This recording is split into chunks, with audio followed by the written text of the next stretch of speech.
Hi, I'd like to welcome all to this webinar on trends in cyber risks. This will be taken by Michael Botnick.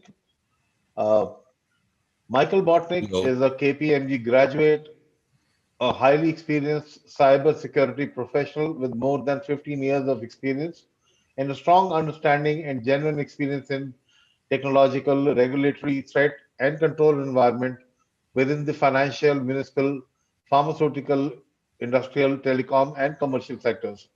Michael also acts as a CEO for many institutions and is an academic lecturer for various cybersecurity programs, conferences, and forums. So, welcome, Michael. It's all yours now. Welcome. Thank you for cooperation and being here. We had a tough year. As you know, COVID still accompanies us, and cyber risks rise due to teleworking, remote working from home, and we see huge rise in cyber attacks. Actually, trying to utilize the fact that most of the remote workforce is working from home, and of course, cyber risks rise drastically. I always start my presentation with very simple numbers. As you can see, the probabilities are against us. We have a chance of 1 to 4 to experiencing a data breach, and it's real numbers, and it's even you can see in the next slide. As you can see, there's a probability of 1 to almost 1 million to get struck by lightning, and the other number is 1 to 220 to date a millionaire, and the highest probability is to experience a data breach. And again, I'm going to present at the beginning some numbers and where we can actually evaluate the cyber risks, and we can make manageable decisions according to real numbers. Sometimes cyber risks, people think that cyber risk you cannot actually measure, but we have more than 10 years of numbers, and now we can use statistics to measure also cyber risks, so the management can get smart decisions and put allocation and budget according to real numbers and not just some evaluations. As you can see, this is a survey of more than 1,000 organizations in the world, and only 19% of organizations saying they didn't experience any cyber attack during the last 20 months.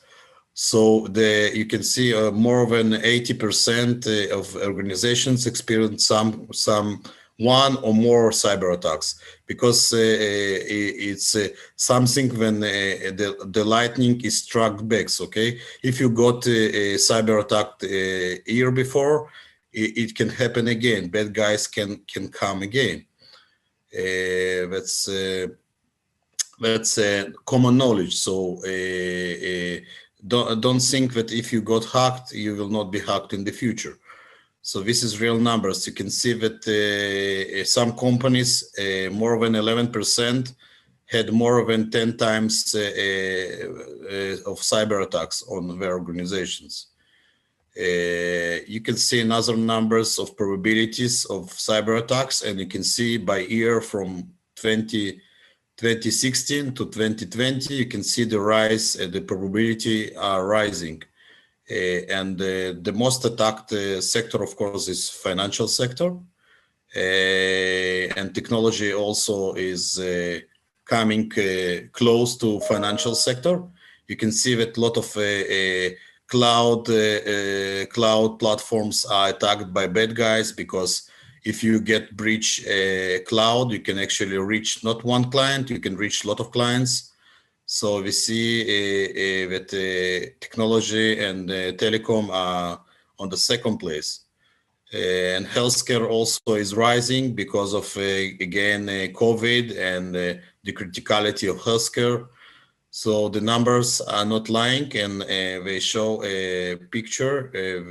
This picture we need to actually understand and think about strategies how we cope with probabilities. Another interesting numbers are what are the biggest concerns, what are the cyber threats as organizations concerned about them. So still malware is the biggest concern, and phishing actually and ransomware are coming in first places. So you can see this is real numbers and this is real concerns of the organizations.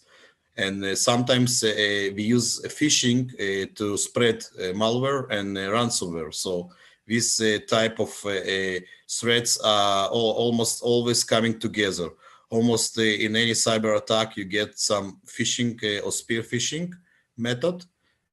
People receive the malware through their emails, SMS, even WhatsApp, LinkedIn, all the platforms. So you're using phishing method to bring to bypass security controls and infect a specific employee or group of employees with malware or with ransomware, and then the sky is the limit. So this is something we need to take in consideration when we are talking about our cybersecurity strategies in 2021. This is another great number by IBM. IBM actually have a big data, they are providing cybersecurity services, and they investigated a lot of data breaches, and they actually calculated the numbers. So now management can actually really assess it on financial part. So when you receive decisions how you invest in cybersecurity, you can present it to your senior management and say the average loss, which is direct and indirect loss. It's not only direct loss of revenue or loss of hardware. You have also indirect loss. It can be fines you pay to regulator. It can be lawsuits. It's from clients. So indirect. So this is the average number. Of course, there are a lot of cases where the number is much higher, and you can see in United States the number is 8 million, is more than 8 million, and it's much higher than globally. Because in the United States you have a lot of lawsuits and fines are imposed on organizations, and they have a lot of actually country states, which actually each state can actually impose their fines and bring lawsuits on organizations, and it's very expensive to have a data breach in the United States. And another expensive field is healthcare. Also, the fines are big. Also, the ransom are bigger, and you see the numbers are not lying. And we need to take it in consideration when we decide about our budget, our cybersecurity budget, how to allocate the budget. Good numbers. Another interesting numbers from IBM research. It's about the origin of cyber attacks. So still we see that more than 50% of attacks are financially motivated. But we see a rise in actually in nation state attacks. So we see now the last case of SolarWinds and FireEye. Everyone is blaming Russia and the Russia specific agencies, which actually performed a worldwide scale cyber attack on a lot of organizations, including Homeland Security of the United States. So you can see the rise in nation state attacks. And another interesting number, it's about 21% of attacks are actually very unknown. So you actually don't know the actual source of the attack. It can be financially motivated, it can be nation state, it can be together. sometimes with hacking groups. They are working together with or under the supervision of nation state. I will show later some very pleasant guy who is working for Russia, and you will see his face. Well, it's a little bit more about how the highest loss is still from compromising of credentials. So you have a lot of companies where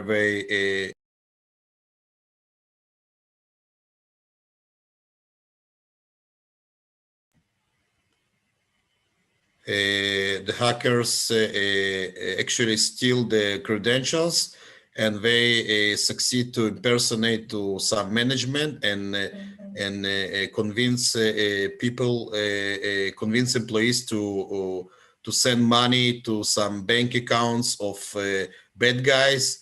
It's called business entity compromise, back scams, and people and organizations losing a lot of money in this kind of scams, when actually the money is sent to bad guys and not to the real vendors.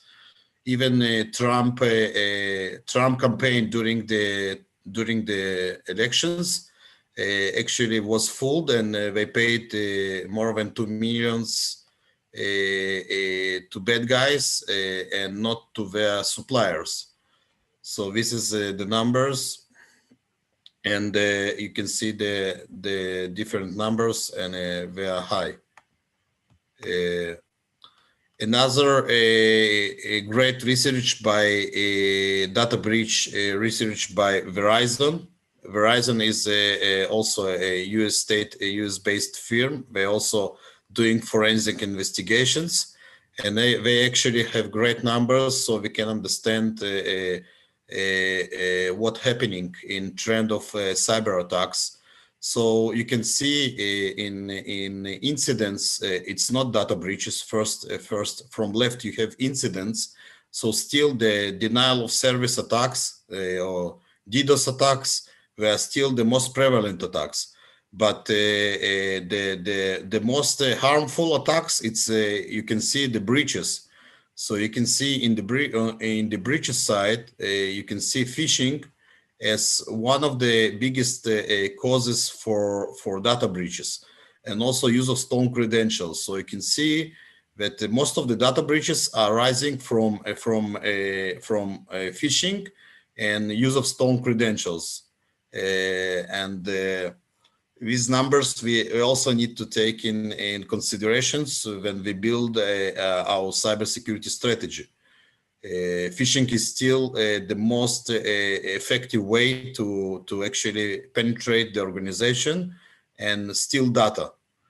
Okay, it's much easier to use phishing methods and to get hold of organization. It's not, you can see this is the trends over the years. So you can see phishing is trending, and it's one of the highest. Use of stolen credentials still in some rise. Ransomware also in rising. So you can see the trends. Another good figures, it's about how the organizations evaluate their different security controls. So you can see that they think the user security awareness education is in low level, and this is a huge problem for organizations globally. Still, the end users are still not aware very well with cybersecurity risks, and they actually, as we saw, phishing still is the most prevalent way of attack, and phishing using the lack of awareness of end users, and they actually end users perform things that they should not perform. They click on links, they open unknown files, they provide their credentials, and they cooperate with the bad guys. So we see this that here organizations should put more emphasis on training. And another issue, it's actually insiders, it's rich employees. COVID brought us a lot of risks that some employees during COVID should have left their positions, companies, and these employees presented a higher risk due to their termination. And we see some cyber incidents and fraud incidents which are originating from COVID actually. So the numbers are not lying again. Another barriers, what keeps us from building a good cybersecurity framework in organization? Well, actually, it's not common knowledge. There's a huge lack of cybersecurity experts and cybersecurity or IT cybersecurity experts, and we are experiencing it globally. There's a huge problem because we have a huge lack, more as some research saying more than 4 million positions of cyber experts in different areas are missing, and this gap can be filled quickly. Another issue is still low security awareness among employees. It's still a big issue which actually hampers the cybersecurity in organization. And another issue, it's too much events. Each organization gets scanning and a lot of cyber attempts. It's huge numbers. Even a small organization with a small presence on the internet, it gets scanned all the time. So it's something that too much security data to analyze for person.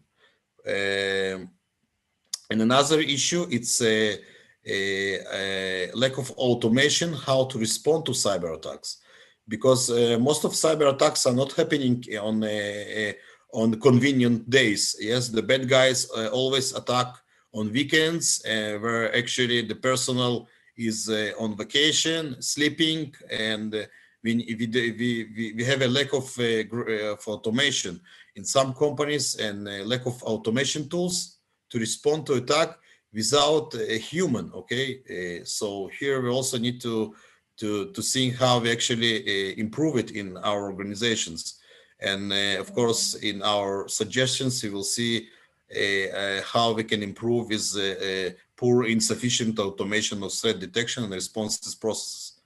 So if you can't have a manual incident response program, because it always will fail. Why it will fail? Because of human factor, okay? Because when the bad guys struck, when they attack, it can be end of the week, yes, and the IT personnel is missing, and no one is sitting and waiting for the attacks. So we need to think more about automation, machine learning, and we'll talk about it. Okay, again, it's about the third-party risk, guys.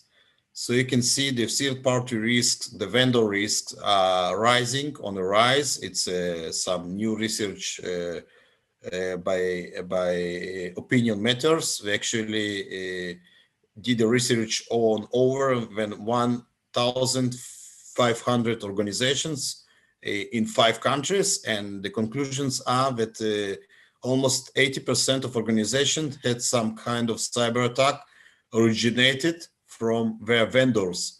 So a lot of organizations are outsourcing some critical or not critical functions, and they are actually some organizations where data is actually not processed inside the organization, but over their vendors. A lot of companies are using cloud, Amazon Cloud, Microsoft Azure. Actually, the data is not stored on premise; it's stored in the cloud, and the organization can be hacked through their vendor. So you can see the rise, and the numbers are rising, and you can see also another statistics here, interesting statistic. even 30% even doesn't know about the risks from their vendors. And only a quarter of companies monitor the entire supply chain. So the numbers are not good. And what happened in solar winds, we'll talk about later, but it is it's something which actually emphasize that we need to make an emphasis on our suppliers, vendor risks. And these risks are rising actually due to transformation to cloud and to cloud platforms, and a lot of companies using software as a service solutions, which actually brings a lot of efficiency and saving costs, but it adds security risks, of course. Well, a little bit about some stories, cybersecurity breaches that happened in 2020. It's a picture of real darknet website, guys, where you actually can rent a hacker. You can see that this hacker mentions a lot about phishing, and it says. If I can't hack something technically, I will make phone calls or write emails to the target to get the needed information. So most of the hackers, bad guys, using phishing. So again, if they can't actually, if they by themselves saying, if I will not succeed technically, I will use phishing. I will use social engineering methods to penetrate and steal information from the company, from the organization. So this is something we need to think about it.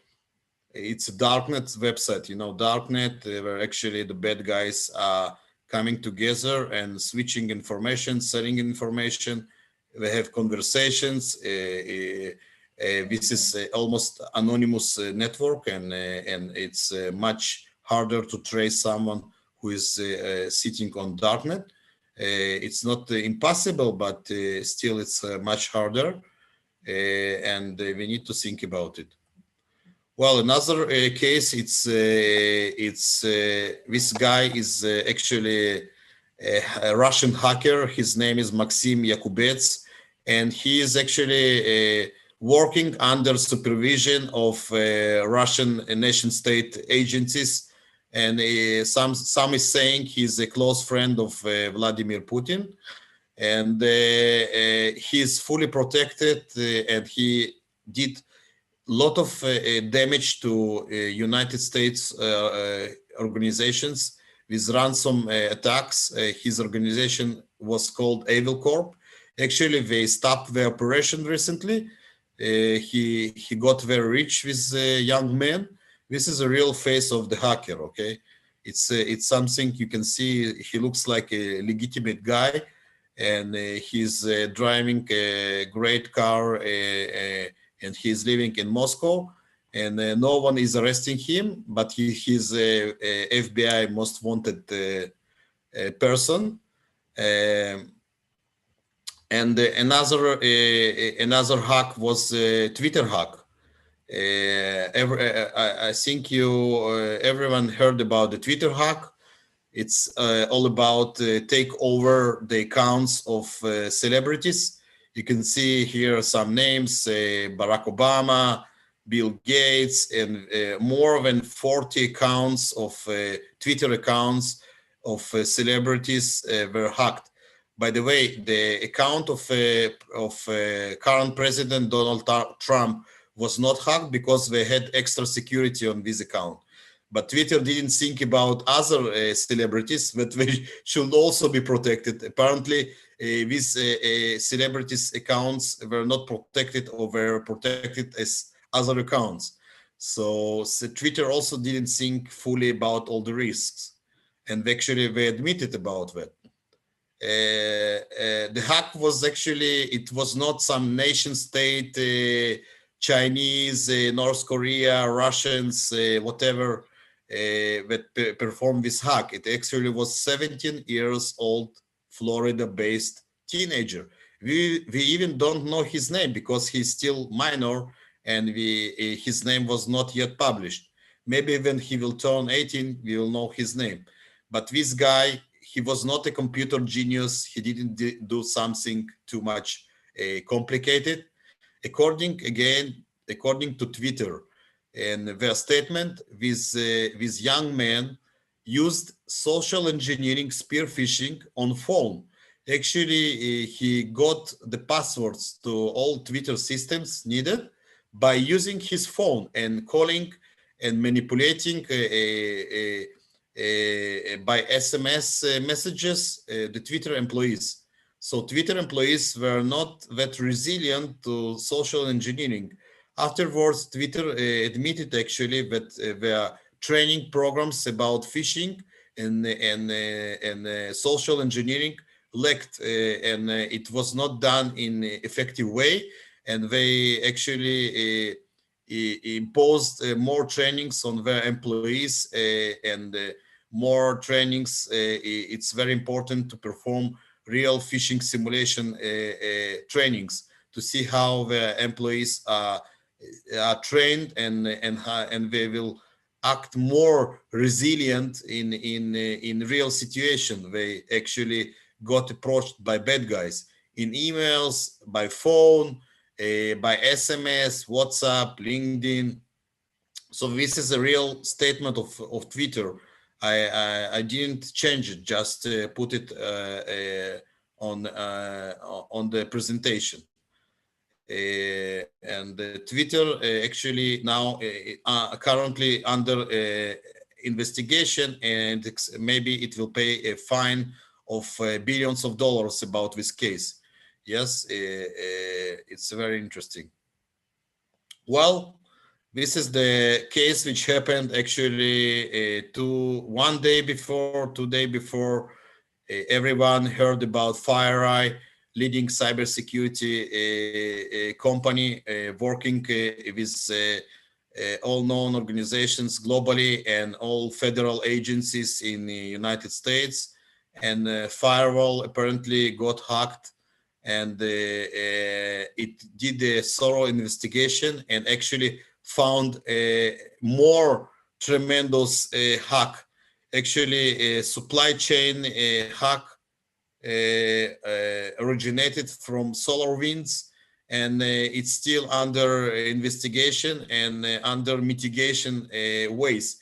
As I know, United States government CISA agency ordered all federal agencies for now to shut down SolarWinds applications because of the risk. So this is something not funny at all. This is a real risk to at least United States national security. I believe it's not only United States. SolarWinds actually has more than 300,000 clients globally, and they actually in their as I understood, uh, more than 30,000 clients did have this version of the platform Orion. It's called SolarWinds Orion business software. So the impact is huge, and it's still under the investigation. And if your company is using SolarWinds, you need to understand, approach your integrators and see what are you doing. There's some kind of patch, you can put some patch, but I'm not sure that it's enough. I think some investigation should be done to understand what happened and if some data was extracted from organization, or it just the bad guys used it to spread it to a lot of companies, but they didn't use it actually on specific companies, or they use it according to their needs. And this is a huge one. It's a supply chain attack. We talked about supply chain risks, and we need to think about it. What are the critical supply chain risks we need to handle?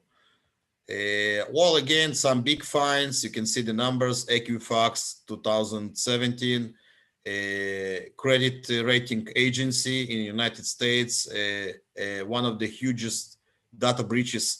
It says more than 147 million records, personal records were leaked, and in the data breach, and they paid more than $70 million of fines in the United States. British Airways still have a fine about their breach, so I'm just saying some big numbers and what they affect. Uber, taxi company, everyone is using Uber, and they had a data breach in couple of years before, but the company management tried to actually to try to conceal this data breach from the public, and eventually it went public, and because they concealed this data breach from the public, they are going, or they already paid $148 million, and there's some criminal investigations against the company CISO and the company management. Maybe someone will get to jail about this case. Okay, we talked about the risks, we talked about the trends, but what can we do? What our cyber strategies are? What can we do about it, actually, about all this? And it's overwhelming. I think it's overwhelming, the amount of cyber attacks. It got out of proportions. It's of course because of COVID-19. A lot of hacker organizations, criminal organizations can't perform physical crimes, so they transform themselves to digital crimes, and this is something we need to cope. So what still can be done, actually? So the key word is not cyber security, but it's cyber security and cyber resilience. Actually, each organization should admit that it can get hacked. Okay, it's the probability is one to four. Okay, 25% you can get some data breach in different scales. So you need to put a cyber resilience program, and you need to use cyber resilience techniques to actually to cope with the results of cyber attacks. And results, they are not only operational, they are financial, they are public. They actually how it's actually public relations. Okay, because cyber attack can harm the trust of your clients. Okay, it can harm your public appearance. It can harm your actually reputation of the organization. So you need to actually cope with the attack from different ways: legal way, a reputational way, a client's relationship. A lot of things to think about it, and it's something should be built before you need to train your cyber resilience. You need to train your personnel. You need to put controls which actually will work when the worst will happen. And that's one of the problems of the companies. For example, Uber, they actually didn't handle their cyber attack very well.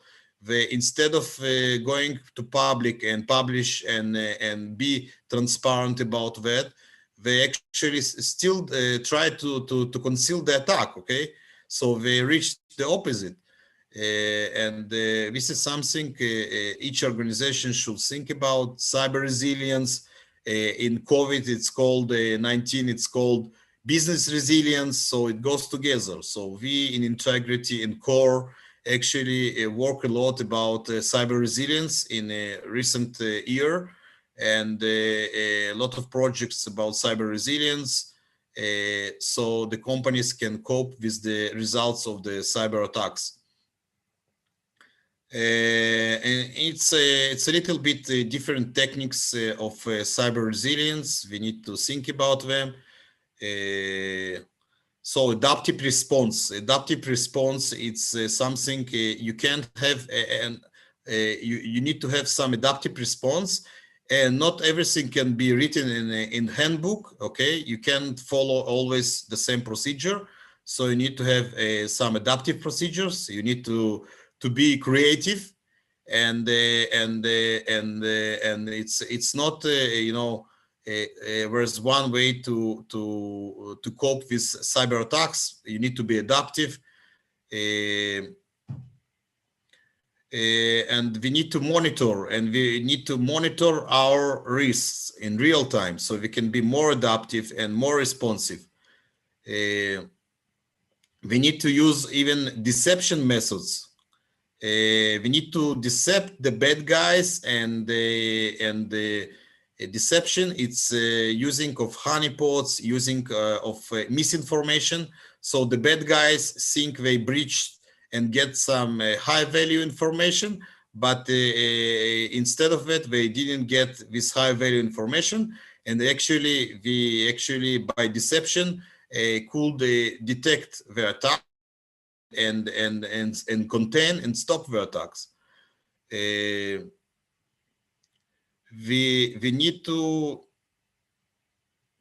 have a dynamic positioning. We need to have a non-persistence. We need to have privilege restriction. We need to have redundancy. Very important in cyber attack, it's redundancy, because if you are using redundant systems, you can actually continue operations, and a lot of things. It's about again, business continuity, redundancy, disaster recovery. So you put together cyber and what core does. So this is the why we cooperate together, because cyber and business resilience come together. And we can bring a lot of value to our clients. And I can continue. I believe everyone heard about EDR technologies, MDR technologies. Because of work from home and bring your own device, actually a lot of devices, endpoint devices, currently connected remotely or on premise to company resources, and we need some a better solution to protect and monitor these devices. And of course, the classical antivirus can't provide a good protection. We know that there are a lot of new malware. It's called zero-day. It's called ATP attacks. So actually, classical antiviruses can't be enough. I'm not saying you need to let them go, but you need to think about new technologies. And EDR, endpoint detection and response, is the technology you must have besides the classical antivirus technology. And now the trend is going not only to EDR, it's called MDR. It's actually the technology, and also the people who are actually monitoring, and they help the organizations to cope with the attacks. It's actually we talked about managed security services. This is actually external cyber analyst, external. It's not it's something, you don't have always incident response team inside the company. You can always have an incident response forensic investigation expert inside the company. So you can use MDR, managed data managed detection and response services, which is outsourced, and they actually implement some EDR solution. But it's not only the platform, not only the technology, but it's also a team of trained security analysts, forensic analysts, and incident response analysts who can actually help the company during the breach, when the EDR detect and contain the breach, you need to have some forensic investigation. You need to have incident response team, which will investigate the cyber attack, because currently you sometimes need to report to external governmental organizations about the cyber attack. You need to, if it's public company, you need to report to stock exchange. You need to report to security agency and privacy regulator, for example, GDPR. So you need to have a trained team who actually can contaminate the attack and also investigate what happened and give recommendations how it will not happen again. So this is something very costly to have inside the organization. So we see more and more managed detection and response services. A lot of companies are moving that way, and it reduces the risks, and it brings more resilience to the company to continue their operations. It's not, as I said, there's a huge lack of cybersecurity experts in the organization, and we need to use artificial intelligence actually to machine learning and artificial intelligence tools to actually switch the humans and using robots, using artificial intelligence, using machine learning tools in cybersecurity, where we actually can use these tools to reduce the gap. As we told, there's a lack of cybersecurity personnel globally. So we can perform the artificial intelligence can perform a lot of cybersecurity routine tasks without a human touch. Okay, a computer can protect itself actually, or it can protect other computers. Some program, some artificial tools, techniques can be incorporated, and it's already incorporated in EDR solution, in firewalls and other solutions. So you as a company, as organization should make more emphasis on tools which are using artificial intelligence, machine learning, NLP. These techniques should be incorporated in the tools. So you need to test more tools with artificial intelligence. Tools which can learn actually, they can learn the network, they can learn the organization, they can understand the regular processes, and when some anomaly happens, they can bring an alert or they can respond. Okay, this is so we predict that artificial intelligence is going to get a huge boost on defense side. Also, we know that bad guys, hackers, started to use AI for cyber attacks actually. So the bad guys are not waiting; they're also starting to use artificial intelligence in their as techniques in their cyber attacks. So we need to use more artificial intelligence in defense controls. Of course, we talked about it. It's again, it's managed security service providers. Each company can have all the security team inside. I think even Microsoft uses some security vendors. Even so, they have huge security teams inside. They still outsource some of security functions outside, according to my knowledge. We even have some Israeli-based startup technology, which Microsoft uses for external as a external security service. So each company should think about the MSSPs and how they use it. The last one, it's all about third-party risk management. It's called TPRM. You need to have some tools and some platform to to manage the third-party risks, cyber risks of your vendors. OSINT, it's something about open source intelligence. Company should always use OSINT tools and to understand what their external cyber risks, what is happening on the internet about the company, and threats through these OSINT operations.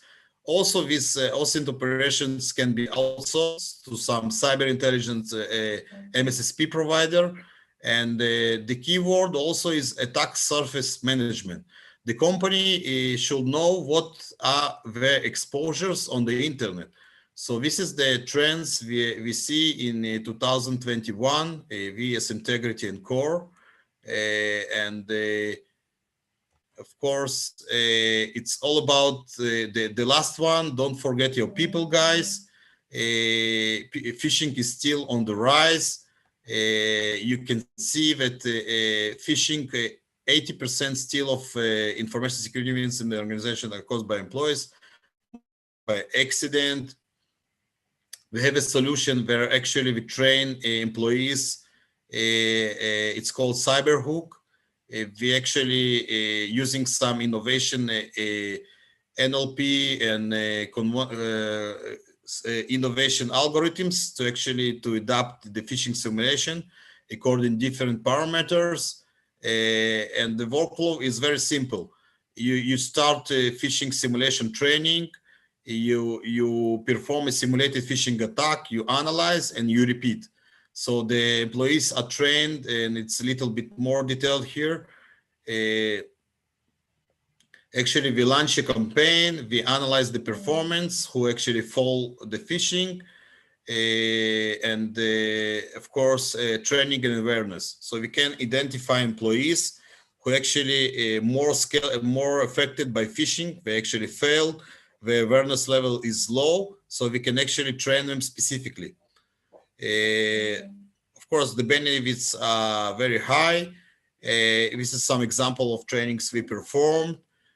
Actual clients, actually we used phishing to allure their employees in different languages, of course, and using different scenarios.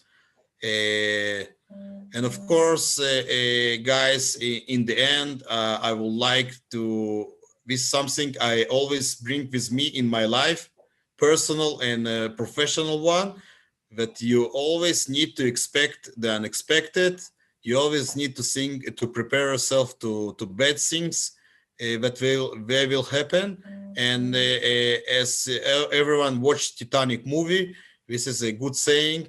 I take it with myself for all my life. If you have some questions, remarks, I will be glad to hear. And I will look at the chat.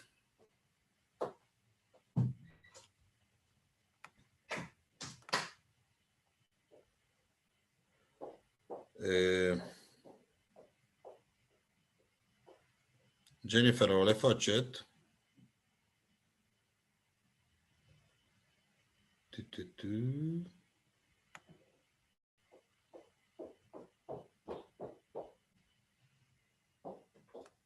Chat. Okay. I look at the chat, guys.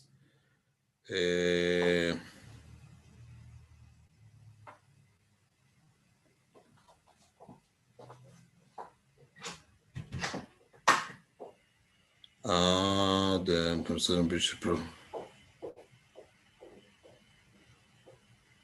Well, the percentage of the breaches, it's the numbers I showed, it's globally, so you can understand the percent. It's a global number. In the United States, I believe it's much more. Okay, and the numbers I showed, it's research from global countries.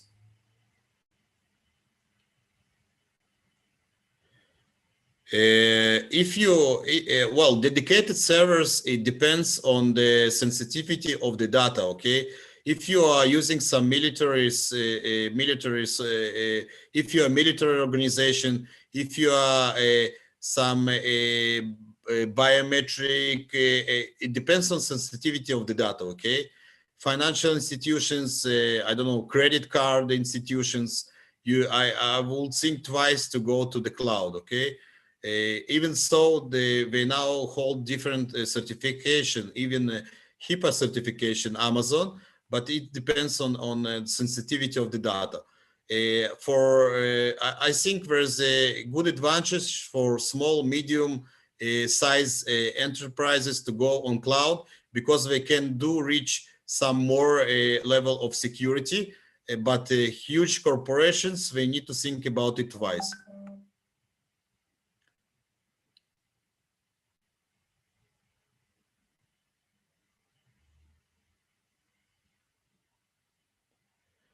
This is a good question about comparative analysis from if what is a more secure, cloud or on-premise system. I think there's no enough data, but I can look on some research and maybe we'll send you afterwards some numbers. Well, IoT is IoT attacks are a big threat, but it's IoT attacks. It's let's say corporations. It depends on specific type of corporation. Yes, if you are in a automation industry, you are more exposed to IoT attacks. But if you think about mainstream organizations, let's face it, it's less threat. Yes. And we more focused on financial sectors and that sectors. But IoT, of course, it's also a trend. It's a big risk, and some organizations should think about it more, and some less. For example, smart cities, municipalities should think more about IoT. We actually did a lot of projects in municipalities in Israel and in Europe about IoT, and it's a big risk. You need to consider also in 2020, 21. Sure, of course, we'll afterwards we'll be in touch and talk about phishing simulation with each of you. Threat data for Middle East area, of course, we can. There's some specific threat data about Middle East area. We can share it with you after the presentation.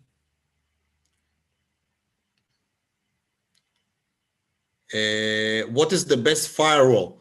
This is a great question. What is the best firewall? The leaders, as you know, by Gartner, it's actually Israeli companies, Checkpoint, Palo Alto.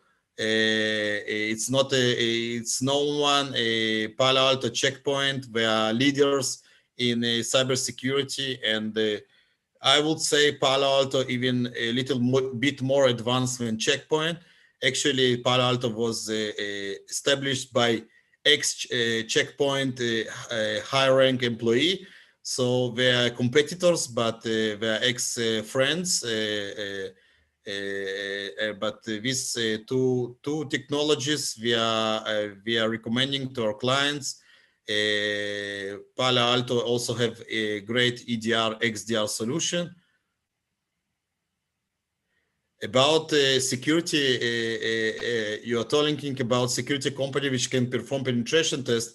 Actually, there are a lot of, that's the problem. There are a lot of security companies, and you need to actually choose some security company according to their what accreditations they have, certifications, of course, recommendations from their clients. The security company should present some reports. You need to choose carefully, because if you choose some penetration testing company which is not that good, they can actually perform penetration tests and give you very good results, but they actually will not find real risks. So the company will think they are very protected according to the report, but because you choose wrong or not that capable not a very proficient security expert, you can actually get a wrong picture. So we also in integrity and core perform penetration testing services, and we will be glad to show our methodologies. Of course, we have a lot of recommendations, and we have a lot of experience in financial sectors, telecommunication center, but we can talk about it afterwards. Okay. Okay, about the OSINT. Of course, OSINT, it's very simple to get access. There are a lot of, for example, there is you can get feeds. It's called Alien Vault Foundation. There are a lot of feeds which are open feeds. We can, if someone interested, we can actually provide specific instructions how you can actually have open OSINT intelligence sources, how you register, how you can get. Most of the services, they have APIs, so you can connect it to your security system, to your SIEM, to your other systems. You can get email alerts. Actually, this is something we also provide. And today, OSINT, it's much easier to do because most of the vendors opened their APIs and they provide it for free. So, so when you decide to buy an intelligence feed, you may find a free one. So this, I think I actually got over all the questions, guys. If something else you want to ask. Dark Trace, it's a good one. I recommend about it. It's a little bit expensive solution. I see it. We see it a lot in financial organizations, and it's a good one. Yes, I would say we're also using Dark Trace in some of our clients who actually choose this service. Well, data diode solution, yes, I can recommend. We have a very good, it's called Waterfall. We have an Israeli company and who is doing it very great in critical organizations and in Israel. And of course, we can recommend according to your needs.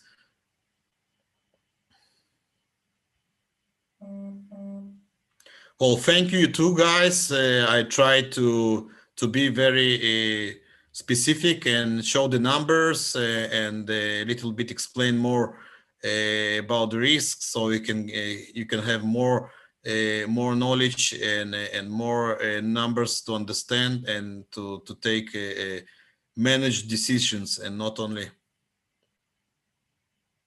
Thank you, guys.